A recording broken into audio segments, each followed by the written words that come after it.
guys, welcome to episode 10, season 2. I have an incredible guest. His name is Brian Cheeseman, and he has been a phenomenal guy who has, really led in the hockey world and is about to dive into how he became a therapist and, where he's at today. So how are you doing today, Brian? I'm doing great, Lindsay. Thanks for having me on tonight. Absolutely. I'm definitely trying to, really pull in people who have inspired me through my own journey, even as a therapist. And, with that being said, who is Brian? Tell us a little bit about yourself and, what you're all about. I'm just a guy, to be honest with you, first and foremost. But I'm a certified athletic therapist and have been since 2009.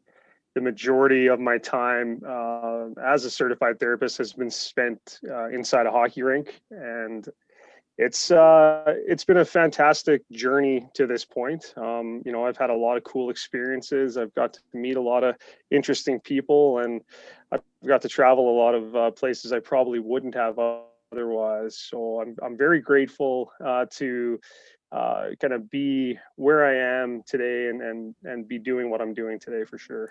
Absolutely. Well, you do have quite the story, and I'm so grateful to even know you first off, of course, but also, have the opportunity to work with you with the World Juniors. How many years have you done the World Juniors?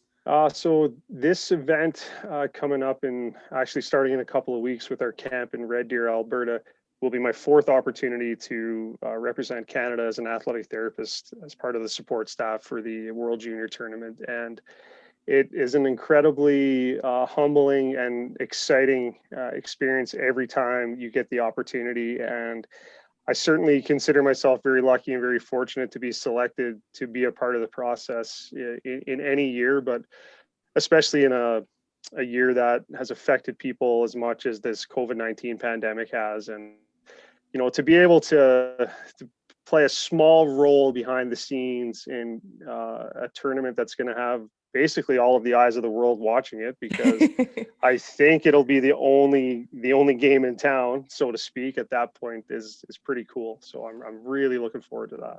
Oh yeah, and I really do think it's going to be quite the show because, the lineup of the team first and foremost is incredible, but, having that experience and really getting to enjoy it with the world is probably the best part. Like, where are the places that you have traveled with your career?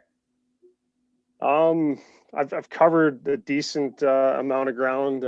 Nowhere super warm or exotic yet, but that's the price you pay when you work in the hockey field. But I've been to Helsinki, Finland for a World Junior Tournament. I've been to Magnitogorsk and Chelyabinsk, Russia, with the under 18 men's World Championship.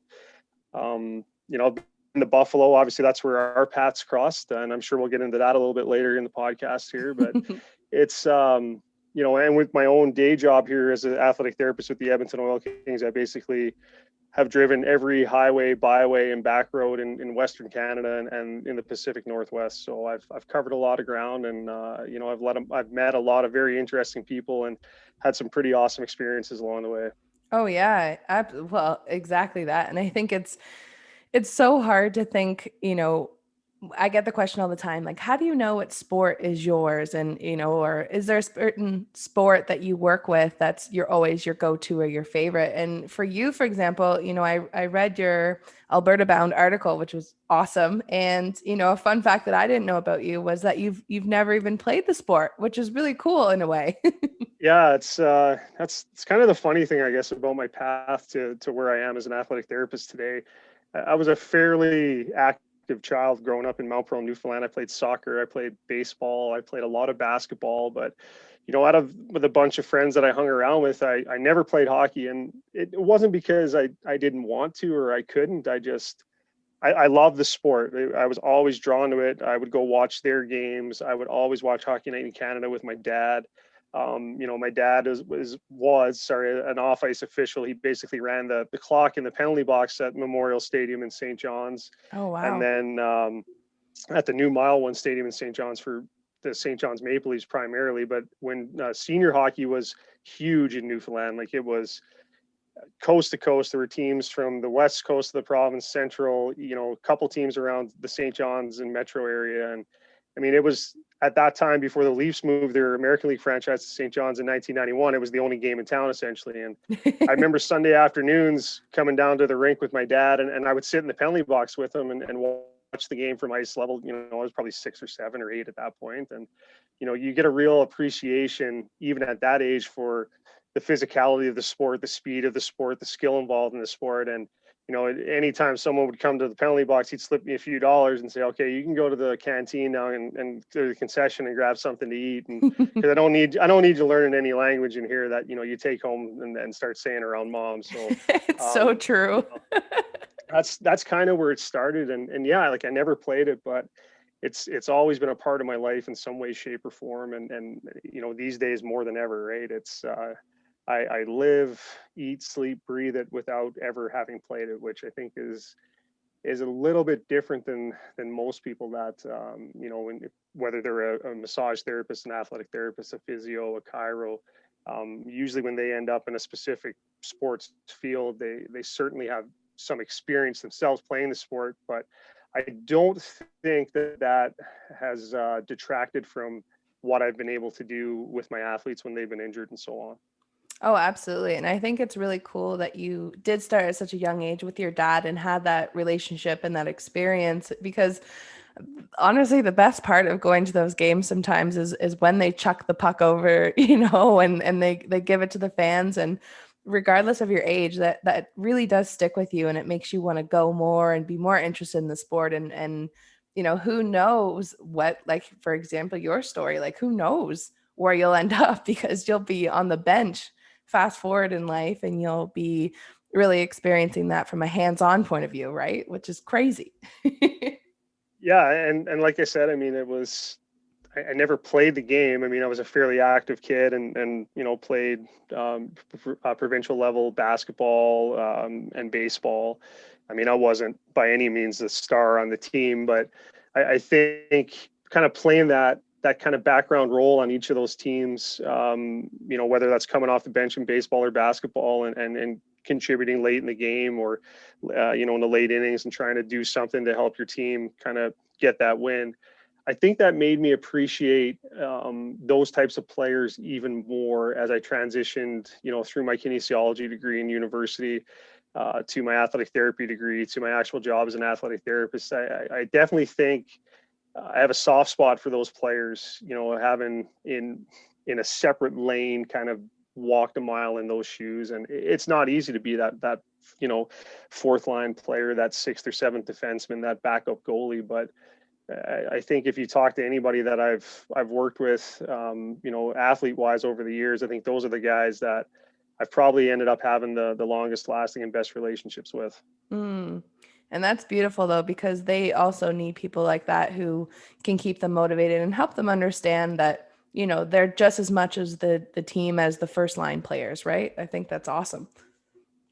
Yeah, exactly. And it, you know, it helps them feel comfortable having someone to talk to, because as much as, you know, my job is doing manual therapy or taping, or, you know, worst case scenario, dealing with some kind of life-threatening emergency, a lot of my day is spent just talking to my athletes and getting a feel for, you know, how they're doing, and, you know, talking to them, whether it's about, you know, what happened on The Bachelorette last night, or, you know, Call of Duty, or, you know, things like that.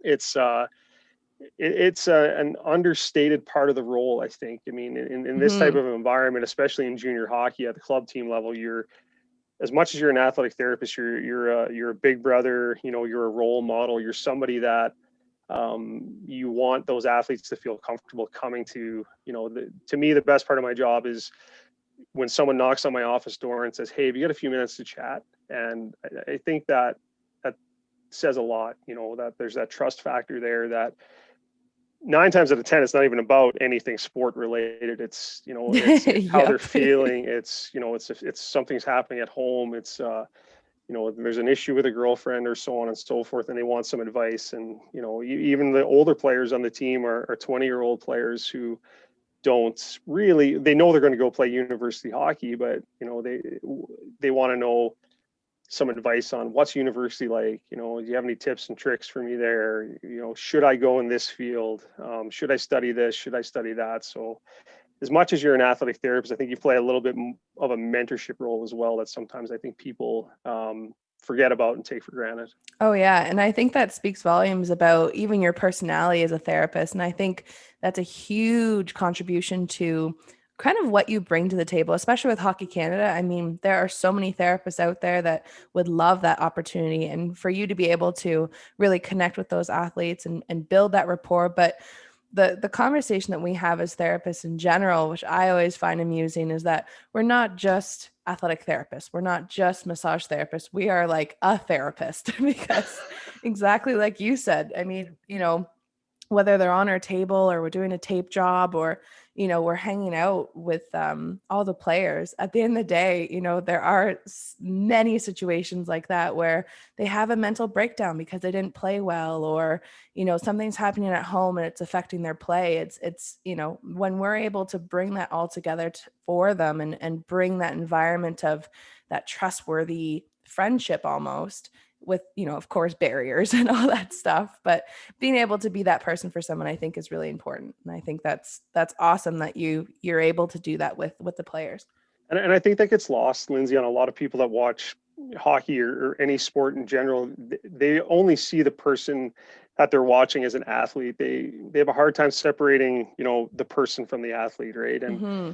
I mean, better than anybody in your field of work, then, and you just hit the nail on the head that oftentimes the clinic or the medical room is that safe space where these people can kind of come and talk and vent and hopefully we can make them feel, as much as we're there to make them feel better physically, because Yeah. first and foremost that's their job, but we're there to support them emotionally, right? And I mean, a lot of these kids in junior hockey, especially in their draft year, there's an unbelievable amount of pressure on them from all over, from agents, from themselves, from families, from Mm-hmm. media, et cetera, et cetera. But it comes with the territory. I don't think anybody's surprised in their draft year that they have to deal with that. But those are the conversations I think that carry the most weight. And you can tell when you're around the same people every day, 6-7 days a week, you can tell when someone's off, and it's very easy to go up to them and say, hey man, how you doing today? Like, you want to chat for a couple of seconds? Like, you just don't seem like yourself today. And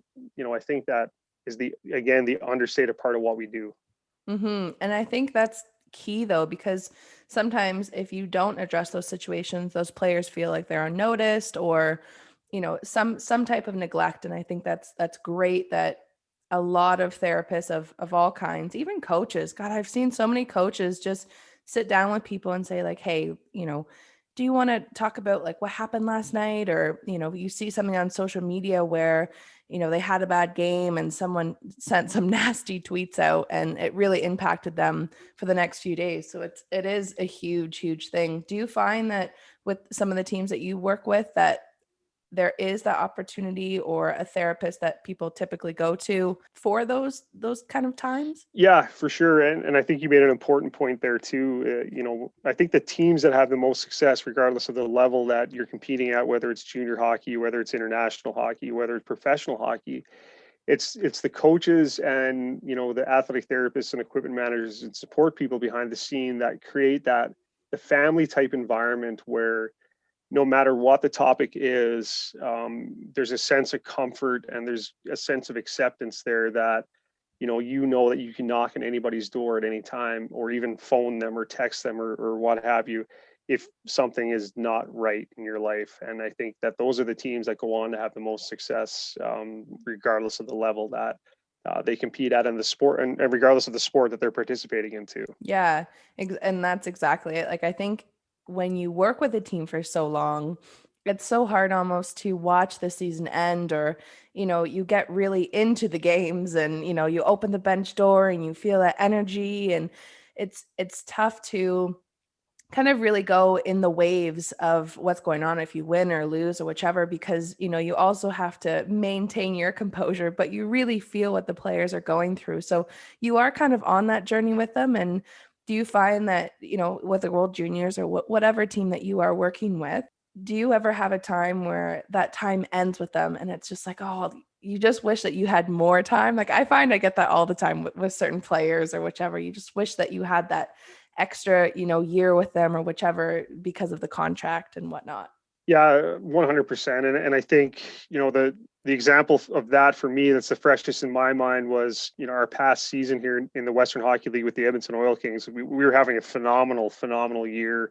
We were first place in our conference. We were competing to be the best in the league. We were primed to have a very long and I think biasly successful playoff run. And then you hear whispers in February about this virus, and it's serious, and you kind of, you have it on your radar. And then in March everything kind of just hits you like a freight train, and you find out one day that when you're supposed to be going on a road trip, your road trip is canceled. And then you find out 2 days later that, well, we're going to shut the season down for a little bit here, with this, everybody's safety in mind. And we're optimistic we're going to start it up again. And then fast forward a little bit after that, and everything's canceled. And you feel for the players first and foremost, because they're the ones that go over the boards every night, and then they blood, sweat, and tears, and all those old adages. But the coaches who put in a lot of long hours and spend a lot of energy and work hard behind the scenes, and guys like myself in my role, and the equipment managers, and your game night helpers. I mean, there's a ripple effect there where you definitely, it's emotional when you have an opportunity to potentially do something special, and that opportunity gets taken away from you. I think that hits hard. And to be honest with you, it's the 1st of November now. Well, if my math is right, we're entering into the 8th month of this, this pandemic right now. And it's still a little raw, right? But on the flip side of that, then you have years where you have success. 2014, we win the Memorial Cup with the Oil Kings, and there's still a lot of players on that team that I keep in touch with. But even that, when we had our celebration day in Edmonton, I mean, guys were all starting to go their own separate ways at that point. And there were several players on that team that, I knew that it might be a long time before I got to see them again. And it's emotional, right? You get, when you have a successful run like that, or even a gold medal win with Hockey Canada in Buffalo in 2018, there's that old line where, you walk together in history forever. And, not to skip ahead a little bit, but being fortunate enough to work in the facility I work in Rogers Place in Edmonton, and having the Oilers across the hall from us, and being around the building when a lot of these NHL teams come through, I do get the opportunity from time to time to catch up with players, either from my own club who've gone on to play in the National Hockey League, like a Tristan Jarry or a Mark Pesic or a Laurent Brossoit, but guys that I've had the opportunity to work Hockey Canada events with, like Matt Barzell, Dylan Strome, Robert Thomas, guys like that, right? And they have no issues stopping and wanting to spend, some time to catch up. Like, how are you doing? How's the family? Like, and then it inevitably always turns back to that successful time that you shared together. And I think that's a pretty cool thing about what we do as ATs and PTs and massage therapists in sport. Oh, it's beautiful when you have rapport with an athlete, and it is really cool when you have those moments, because you really can't get those back, like it's really cool because when you have that environment where everything's so busy, and everyone is very like high functioning and ready to play or doing their warm-ups, it is such a nice moment to make eye contact with them and have that quick connection, because you know you're right, you never know when you can see them again, depending on the schedules and all that jazz. Like, it's what was the environment like, or the mood when you were at the Rogers Place? Like, what was that like during the COVID kind of pandemic? Yeah, I mean, it was something that I think I can confidently say anybody wasn't imagining having to deal with in their lifetime, regardless, on what your line of work is.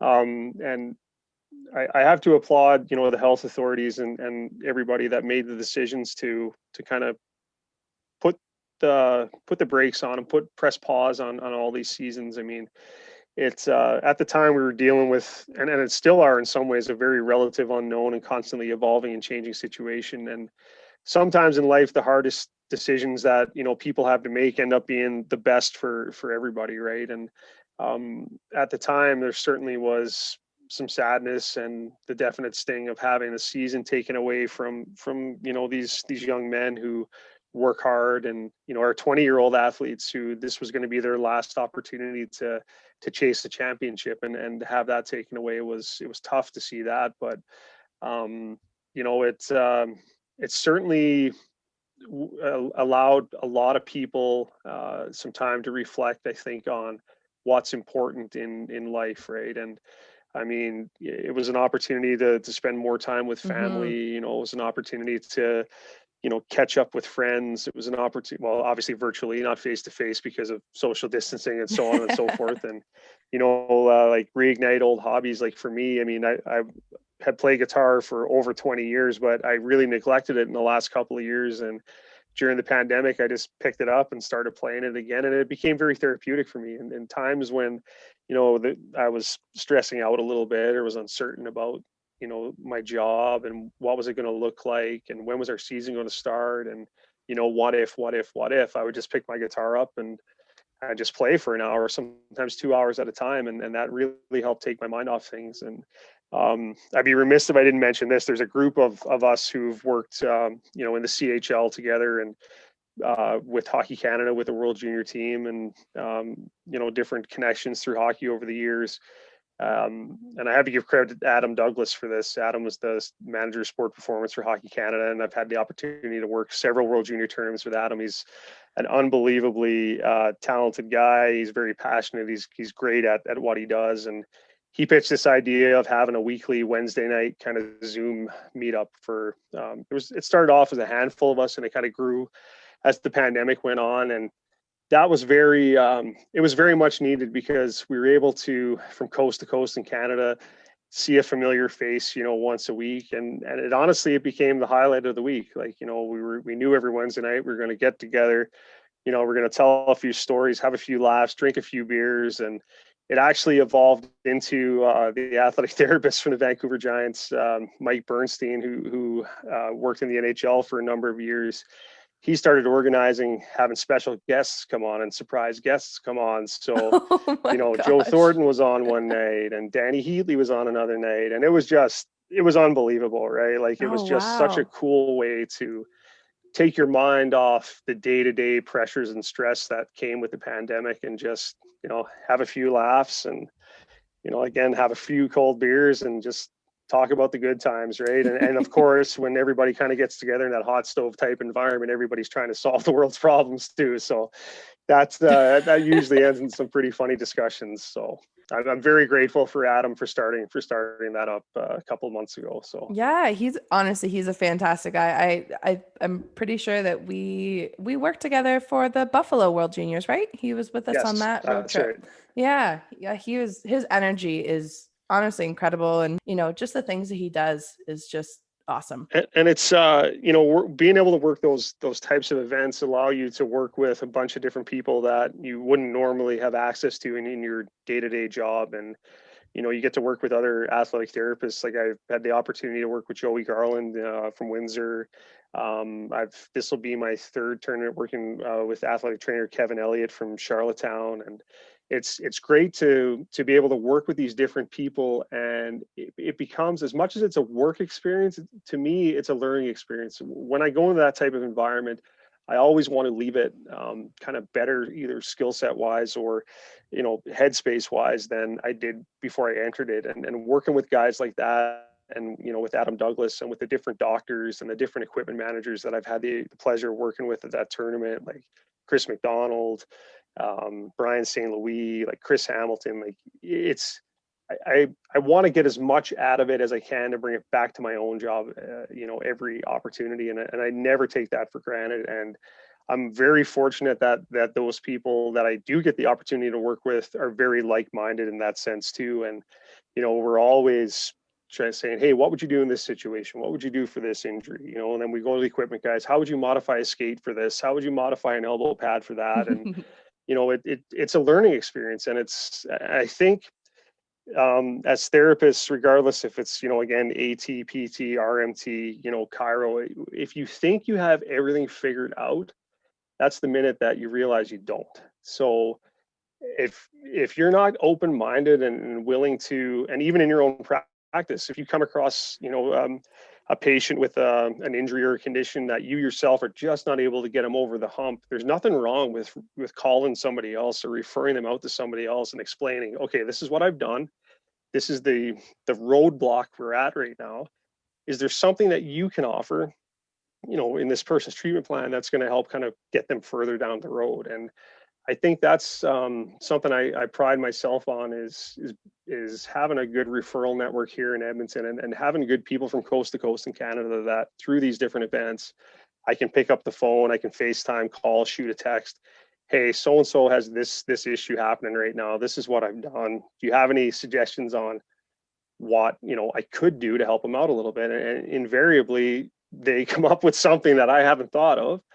You try it out and you're like, oh yeah, that worked. Like, I never would have thought of that. Like, thanks a lot. And then fast forward a month later, you're inevitably returning the favor for somebody else. So that's what it's all about in my mind. Well, 1,000,000%. And I couldn't agree more, because sometimes even those conference calls that you guys had together, it's really cool what you can actually get out of them. As much as you're having beers and you're having conversations, you could really get into like the conversations of injuries that are most common, or the type of assessment you do, or a certain tape job you do, and what that other person takes from it, if they're willing to be a sponge and they're willing to have that personal growth within themselves as well as an occupational aspect. I think that's brilliant, because you nailed it. I think there is no perfect therapist.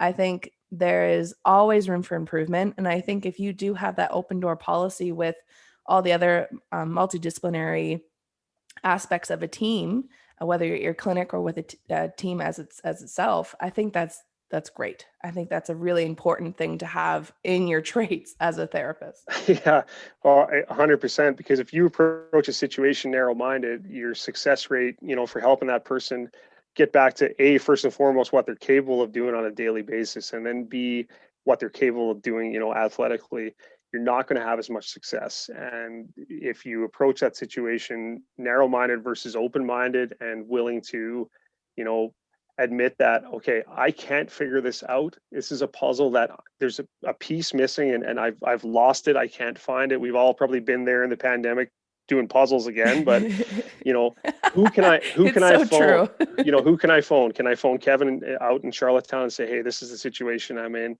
What do you think? If I call, Bernie out in Vancouver, Bernie, like, this is what I'm facing.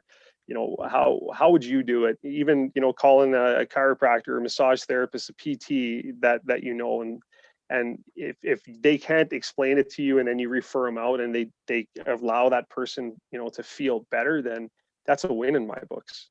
It's not a loss. Oh yeah. Oh yeah, I think having a team of people or references that you can, get help from, I think that's a great thing to have in your books, because who knows where you even with your athletic therapy, like, and your degree, like, who knows what your next step will be for education. Like, do you have anything else that you want to add to your tool belt in regards to certifications? Ooh, yeah, that's an excellent question. I mean, I've been very fortunate through working with the Oil Kings here in Edmonton to be able to have continuing education opportunities each year through our PHATS and SPEM meetings, which are unbelievable. Like, we get together with all the National Hockey League, American League, East Coast League, on down the line. We get together with all their therapists and trainers and strength coaches and equipment guys, and there's always really good continuing ed opportunities there. For me, I think a tool that I'd like to add to my toolbox is probably that strength and conditioning piece. I'd like to really build on that and work towards getting my CS certification here at some point. But I've also thought about, maybe there's an online master's course that I can, potentially take at some point down the road here. So, again, going back to that point, when you think you have everything figured out, you don't. And if you don't constantly find something to kind of add to your skill set and keep up with what the trends currently are in your field right now, you're going to get passed and left in the dust pretty quickly. And I mean, nobody wants that, right? So, yeah, like I'm always picking people's brains on what I should take. And I mean, I'm super fortunate again to work in the environment I work in, where I have an NHL team right across the hall, and I can easily just walk over there, pick up the phone, and talk to their, ATs, TD Force, and then Chris Davey, or their PT, or their massage therapist, Sevi Lines, and they're always like, "Oh, you should try this course," or this is something you should think about taking. And I don't take that for granted at all. And hopefully, when things resume some kind of normalcy, and when our season gets going again here, hopefully after Christmas, there'll be opportunities to have those conversations and kind of figure that out a little bit more again. So Yep, that's absolutely. And I think that's the best thing about healthcare is there's never a dead end. Like once you're really into healthcare, it's like a spider web. It's, I had this conversation actually with one of my friends who's a chiro, and I said, a lot of my clients right now, my athletes are looking for acupuncture, and I don't really do needles that well, to be honest. So, and what was awesome is that they introduced me to this neurostim, and it's something that is non-invasive to the skin, but it's very much as effective as doing like acupuncture needles. So having that opportunity to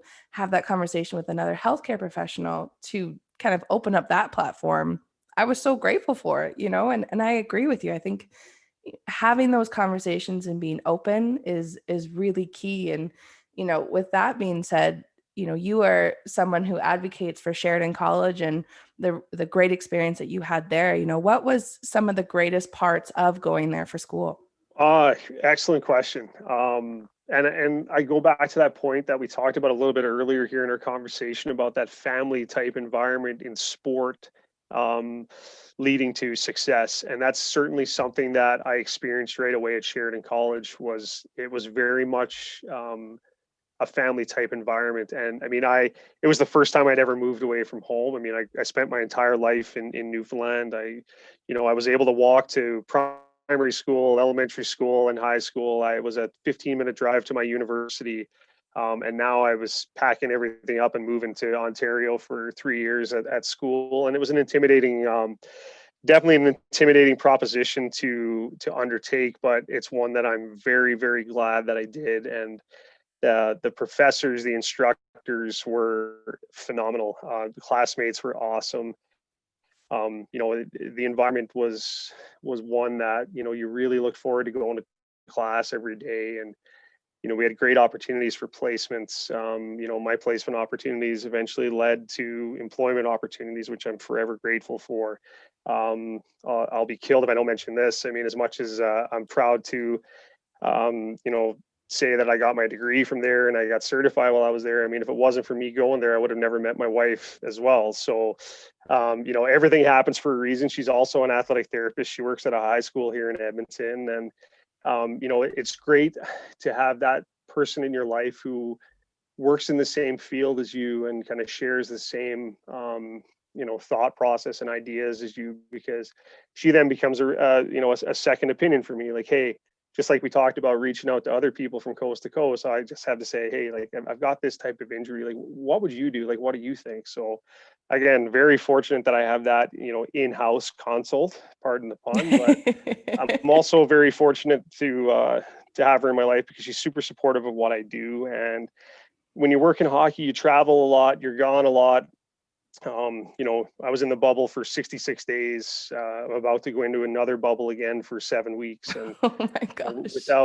without that type of support, it's not possible. So I'm forever grateful to Adrian and everything she's done for me. Absolutely. It is really about like the home environment too. I think having that home base and that security when you're on the road is so important. There's, I'm sure you've experienced this too, is there's been times when you're a therapist and you had a really rough day, regardless if it was a injury you were trying to fix or you're just dead tired from the crazy hours or whichever it is, just, being able to make that call to home just to give you that balance again, couldn't feel better. You know what I mean? Yeah, 100%. And I mean, something that I try and do, and it's easier said than done some days in some situations, but I as soon as I walk in the back door, I try and turn off that work switch and turn on the home switch, right? And because of the amount of travel and the amount of time I'm gone, like, I want to make the most of the time that I have at home with my wife and my dog. And it's very therapeutic. It's hard to do some days. It's taken a lot of practice for sure, but that's something that is very, very valuable as therapists, regardless of what field or what sport you work with, is being able to separate that kind of work from post-work mentality. And it's hard. It takes a lot of practice, and it takes a lot of discipline to be able to just kind of shut yourself off and just be a person and not be a therapist. So Exactly. And do you find that with the break that you did have during COVID, or I don't even know if it's called a break. We didn't get to pick this break. But did yeah, you it's like a forced hiatus, I guess. It could be. that's actually probably the perfect way to put it, because it was, I don't even know how to, it just happened. That's the best way to explain it. Yeah, well, it's funny because Adrian and I had a running joke amongst ourselves where, are we going to be one of these couples that we're now all of a sudden we're not used to spending time together, and now we're in each other's space all day, every day? Like, are we going to be able to make it? And it was the most time that we'd spent together in a consecutive stretch since we were married. And, it was awesome. Like, we had a great routine going. She was still working at that time. And, we had a great routine going. And, like everybody, we were crushing stuff on Netflix. It was Tiger King. It was Ozark. We've started watching Parks and Rec right from the beginning, because neither one of us had watched that, and just different things like that.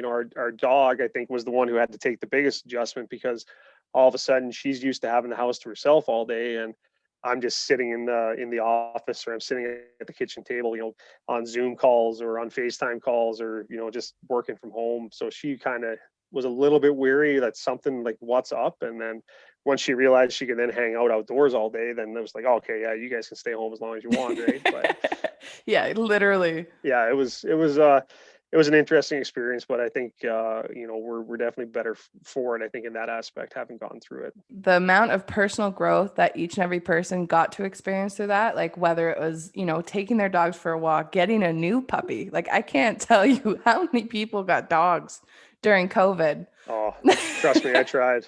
I tried to get a pandemic puppy. I pushed for it and pushed for it, but it just didn't work out. So Oh, but I actually was like so happy for the people who did, though, because, yeah. they actually, on the news one day I think it was probably June, I think, or no, it was no, probably May. Yeah, probably May.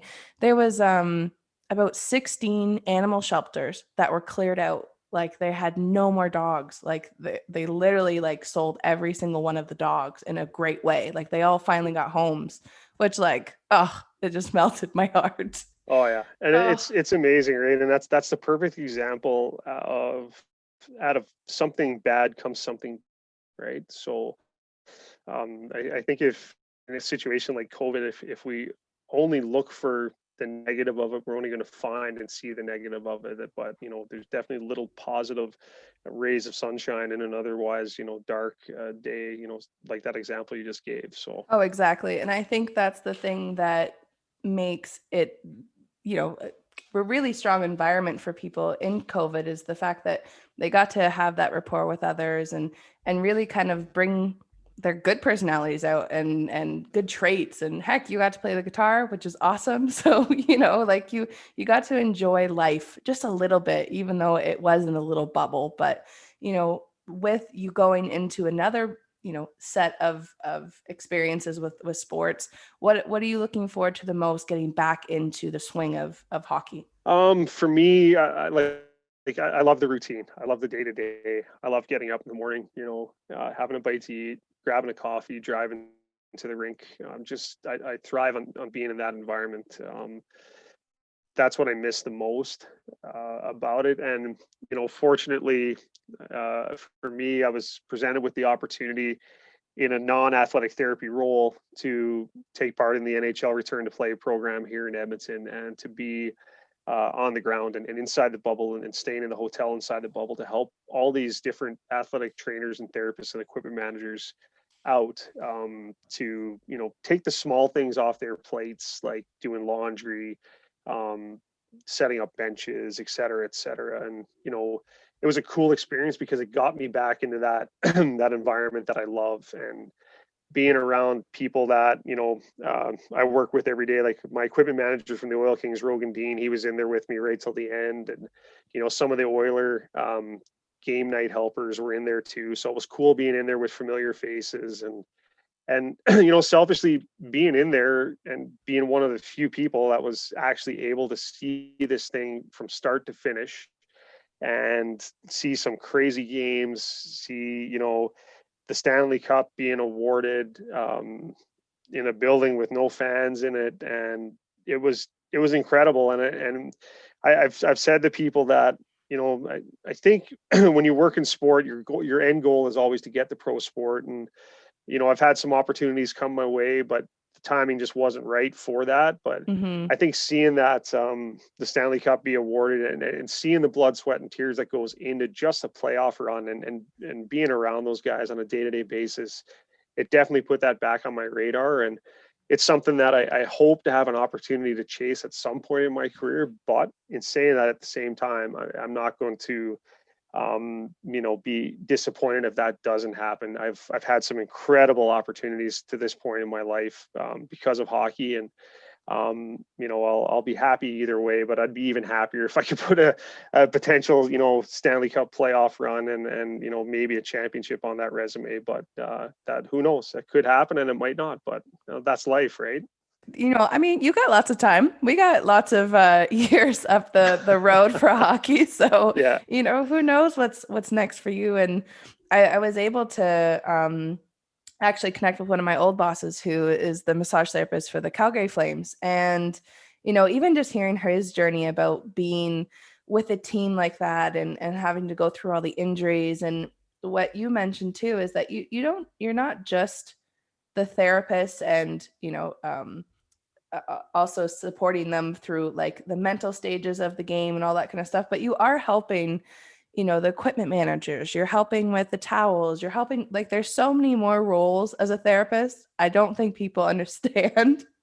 And but it's kind of a great thing in a way too, because you really get to experience the whole thing, and being able to really look and understand where a future goal may be when you're looking at the Stanley Cup and you're seeing that environment and the energy alone. I can't even imagine without the fans. It must have still been crazy exciting. Yeah. And I think, I know, watching a little bit of it on television, like the NHL did a fantastic job of presenting it, from a visual standpoint, but it definitely, not having fans in there was definitely different. But like I said to somebody else earlier, the players, it didn't matter.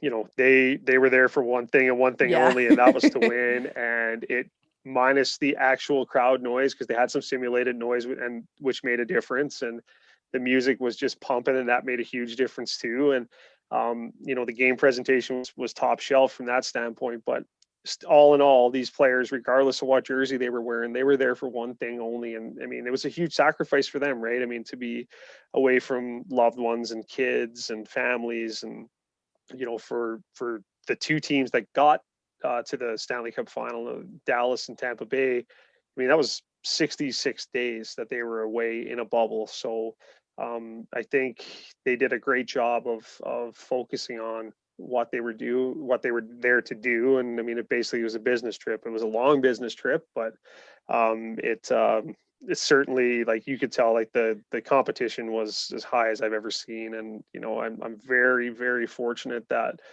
the Oilers gave me the opportunity to be a part of it, and that the NHL allowed me the opportunity to be a part of it. Like, the Oilers equipment manager Jeff Lang was the one who recommended myself and my equipment manager Rogan Dean to the NHL. And Rich Filoni at the National Hockey League, I'd never met him before. I'd heard his name a lot at our meetings, our PHAT SPEM meetings, and Rich was unbelievable. Rich was our guy in the bubble, and anything we needed, or anything that needed to be done, he was fantastic. And that's another relationship that I would have never had if it wasn't for hockey. So, had another experience I wouldn't have had if it wasn't for hockey. So, not bad again for a guy who never laced them up as a kid and played to have been, in the bubble and seeing the Stanley Cup presented, basically 40 feet from where he was standing. So it was something I'll definitely never forget. Exactly. And that's honestly so cool to say though, because, nowadays every kid is like in every single sport and, their goal is to be the highest competitive athlete out there. But you know what? Sometimes your path may take you to athletes in just a different way.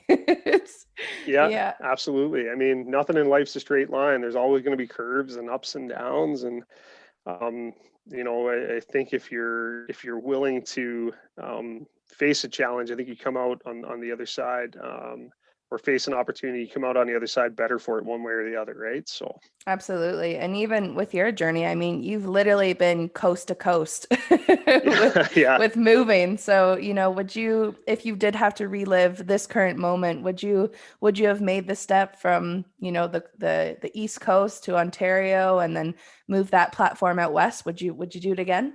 Yeah, I don't think I'd change anything. I mean, I've been incredibly fortunate to have the experiences, sorry, that I've had to this point, and to meet the people that I've met and to work with the people that I've worked with, and um, I have some lifelong friendships because of this journey, and obviously I met the love of my life because of this journey and the timing of it. So I don't think I'd change anything. I've I say I'm lucky. I mean, I think there is an element of luck. There is an element of being in the right place at the right time. And I look back on um, my work placement in my last year, Sheridan College. I was working with the Hamilton Bulldogs hockey club, who were Montreal's affiliate from in the NHL, and we had a player who had a significant knee injury and I was helping rehab with their athletic therapist Luc LeBlanc and their assistant AT and strength coach Darren McConaughey, and got to know this guy very well. And he was a former player in the Western League in Tri-City, and he just happened to be talking to his old general manager one day, and he said, "Hey, like we think our guy's going to leave at the end of the year. Do you have anybody in mind?" And he recommended me to him, and um, I got a phone call, and it was an interview without me knowing it was an interview. And this was in May. I remember sitting at the table at Adrian's house in Oakville as I'm studying for the national exam, and they're like, "Okay, yeah, no, sounds good. We want to offer you the job." And I'm thinking, "What? Hang on Like, here. what is happening here?" So I phone her and I say, "Hey, like this just happened. Like, what do you think?" And her exact lines were, "Well, you better get studying for the exam because I don't think they're going to take you if you don't pass it." And it was that kind of the motivating factor that kind of pushed me towards certification. And again, like here I am, I pack everything up in the end of July of that year. After I got certified in 2009, I drive all the way across Western Canada and into the Western US. I spent a year by myself in Tri-City in Washington State. And it was tough. It was definitely tough moving away from home. Oakville, my second home at that time, moving away from home and taking on that experience. But if it wasn't for taking that chance and taking that opportunity to go there, I wouldn't have gotten the opportunity to move back to Canada and to work here in Edmonton for an amazing organization with the Edmonton Oil Kings, and work under the Edmonton Oilers. And um, everything happens for a reason, right? So I wonder if I didn't take that placement my last year Sheridan, where I would have ended up. So it's kind of serendipitous how it all kind of happens. Yep. And I think it's really cool the people you do meet during your journey because you really have no, like for you, for example, with the interview, like you have no idea potentially what these people are thinking for your future, either with their Yeah. league or, with their association. And it is honestly endless the possibilities that you can have with those people. So that is so cool. That's awesome. It's so exciting. I'm forever grateful to the general manager there in Tri-City with the Americans, Bob Torrey, for, first of all, offering me the opportunity, giving me the opportunity to work there for a year and to get my feet wet in the league. And, when I told him in our exit meeting that year that I wasn't sure if I was going to come back because of the distance from, from she was my girlfriend at the time, my now wife, and just the uncertainty of working from year to year. He was fully supportive. He's like, "Hey, we appreciate everything you've done. What do you need us to do? If you need a reference, if you need some help, like we'll help you out." And because of him, he then recommended me to the general manager at the time with the Oil Kings, Bob Green, and I've been here ever since. So I'm very, very grateful for him for giving me the opportunity and giving me my start, but also giving me the support to move to another team within the league. I'll never forget that, and I'll be forever grateful for him for that. Yeah. And that's just have you really taken in all of your journey thus far? Like, have you sat back and really looked at your resume or just the journey? Have you really taken it in? Uh, yeah, I think when the opportunity in the bubble came up to write that blog post for Chris Trivieri and Nick Hornbow there with Inside the Game, and to really look at how I've grown as a therapist, but I think most importantly how I've grown as a person. It was definitely, there were times when I was writing that blog and reflecting back on the places I've been and the people I've met and the support that I've gotten throughout it. It was incredible. And you know what, the funny thing is, it's just, I hope, scratching the surface on what potentially could come. And who knows, that may not be in hockey for the rest of my life. Maybe it's a different direction in the athletic therapy field. Maybe it's doing a master's degree and or maybe an eventual PhD, and just completely shifting gears and shifting focus onto something else. But I think it's important to kind of reflect on what you've done and how far you've come. But at the same time, it's just as important to kind of look a little bit further down the road to where you may go and what you may do and who you may meet. And yeah, I mean, you don't want to get, at the same time though, not to contradict myself, you don't want to like spend too much time looking in the rear view or looking too far down the road, because you want to be in the present Yes. too. But a person who was very influential on me getting into this business. So quick story, and then I try and make this as quick as I can anytime I tell people kind of how I got started in athletic therapy. So I graduated from high school in 1999 in Mount Pearl, Newfoundland. And at the time, the oil industry, offshore oil, was starting to really kick up out there. And I figured, you know what, I love where I live, and Newfoundland's a fantastic place. If you've never been, I recommend you go. And so I went to university, and under the guise of doing like an earth sciences, a geology degree, so on and so forth, and got in there. And you know what, man, it just wasn't for me. And I'll never forget the day. It was the last day that I could withdraw all my money and get a full refund for the semester.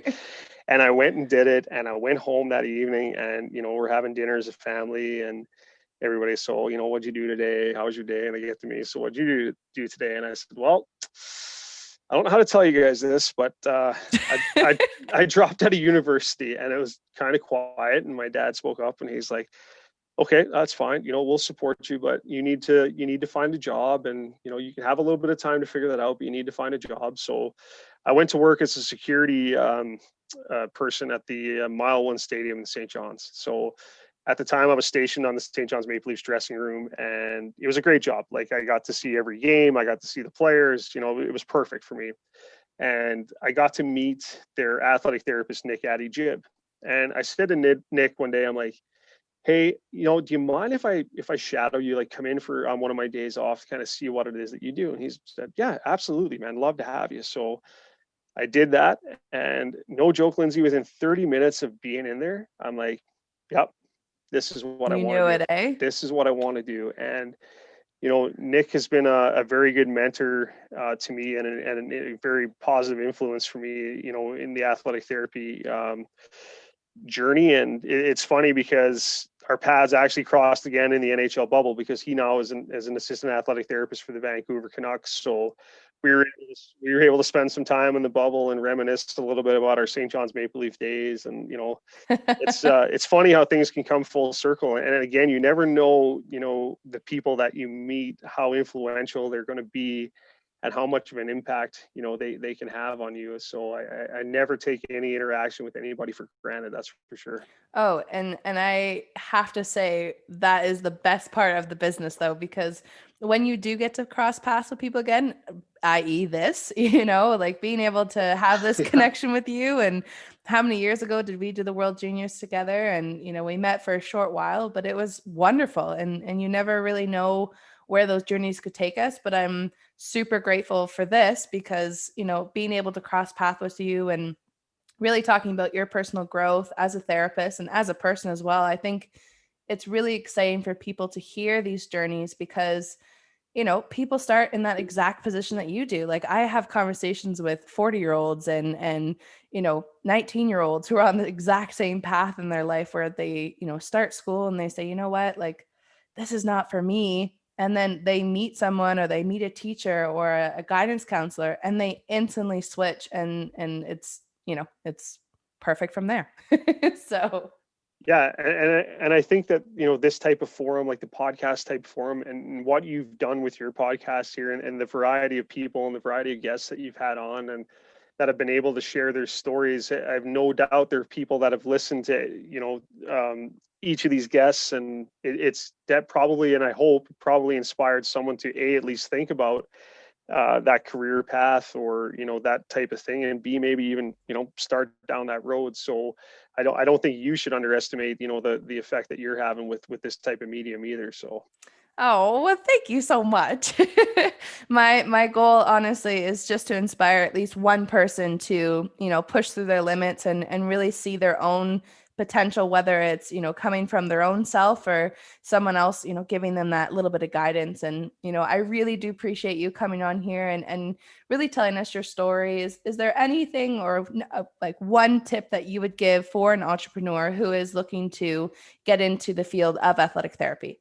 Uh, yeah, I think the biggest thing I can recommend to people that are just starting out is, network, network, network. Meet as many people as you can, either in person or, online through LinkedIn, through, different groups on Facebook, Instagram, et cetera, et cetera. And I think the more you put yourself out there and the more connections you make, the easier it's going to be for you to, market yourself and market your brand when the time comes to do it. And again, it goes back to being open-minded and not thinking that you have all the answers and not being afraid to refer patients out to other people. When the time comes to help them if you're experiencing some kind of roadblock. So, I mean, open-mindedness and taking a risk are, two of the hugest or biggest, hugest is not a word, biggest, things that you can do. And you know what? If it doesn't work out, you got to try something else. You know what I mean? Like, I don't think you can get, there's going to be frustrating days for sure, but you can't let the bad days be, be more than the good. So. Oh, absolutely. Tomorrow is another day for an opportunity. Absolutely. 1,000%. Yes, I think that's great. Thank you so much for all of this. You have so much wisdom already under your belt, but you are far from over in your career, let me tell you. Thanks for having me. I really appreciate it. Yes. And is there a place like if people are looking to contact you, is there, other than LinkedIn, is there anything else that they can contact you on, or is that the best way to have them contact you? Yeah, I mean that's the best way. I mean, I'm fairly active on social media as well. I think I have a link to that in my LinkedIn page, but I mean, I'm to the point right now in my career where I'd love to pay it forward, and I love to help people that are out up and coming, on their journey in athletic therapy, not just in hockey, but in any sport and clinical and so on and so forth. So, if there's anything I can do for anybody that listens to this podcast, my inbox is always open. Please feel free to drop me a line. And you know what? If I don't have the answer for you, maybe somebody I know does, and I can refer you on to them. So That's awesome. Yes, I love it. Mentorship is so important. So thank you so much, Brian, and from all of us who are listening. Thank you so much. you're welcome. My pleasure.